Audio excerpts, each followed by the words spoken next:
Hello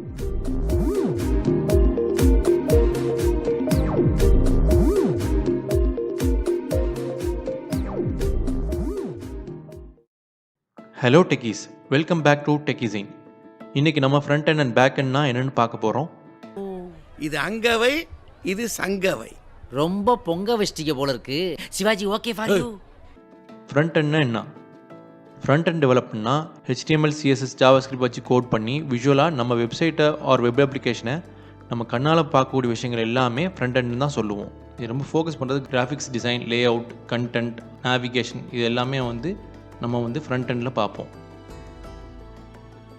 உங்களுக்கு HTML, CSS, JavaScript பற்றி தெரியலைன்னா இதுக்கு முன்னாடி ஒரு வெப் டெவலப்மெண்ட் டெக்னாலஜிஸ்னு ஒரு வீடியோ போட்டிருப்பேன், அதை பார்த்து தெரிஞ்சுக்கோங்க. லிங்கை டிஸ்கிரிப்ஷனில் கொடுத்துருக்கேன். ஸோ JavaScript லைப்ரரி யூஸ் பண்ணி React JSம், JavaScript ஃப்ரேம் ஒர்க்கை யூஸ் பண்ணி Angular JSம், இது ரெண்டுமே ஃப்ரண்ட் எண்ட் டெவலப்மெண்ட் தான்.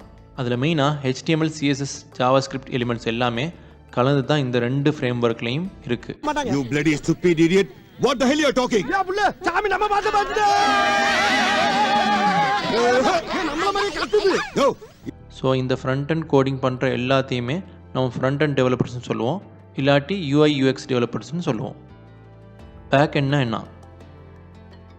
பேக் எண்ட் டெவலப்மெண்ட்னா இந்த கோடை நம்ம விஷுவலாக பார்க்க முடியாது. பேக் எண்ட் மெயின்லி நம்ம database management, code debugging and code building பண்ணுவோம். ஃப்ரண்ட் எண்ட்லேருந்து டேட்டாவை ஃபெச் பண்ணி டேட்டாபேஸ் கொண்டு வரதுக்கு யூஸ் ஆகுது. ஒரு மிடில் மேன் சொல்லலாம். குறுக்க இந்த கௌசிக் வந்தா அது மட்டும் இல்லாமல் டேட்டாபேஸ் ரிலேட்டடான எல்லா விஷயமும் இந்த பேக் எண்ட் டெவலப்மெண்ட்டில் தான் நடக்கும். இந்த மாதிரி விஷயங்கள் எல்லாம் பண்ணுற எல்லாருமே நம்ம பேக் எண்ட் டெவலப்பர்ஸ்னு சொல்லுவோம். ஸோ ஃப்ரண்ட் எண்ட் அதாவது HTML, CSS, JavaScript, Angular JS, React JS and back end developers PHP, Java, Python, MySQL இது ரெண்டுமே தெரிஞ்சவங்கள நம்ம ஃபுல் ஸ்டாக் டெவலப்பர்னு சொல்லுவோம். அப்படி வா, இதுக்கு தான் ஊருக்குள்ள ஒரு ஆளினார் அழகராஜா தேவைங்கிறது. ஸோ அவ்வளோதான் கைஸ், எல்லாமே உங்களுக்கு புரிஞ்சிருக்குன்னு நினைக்கிறேன்.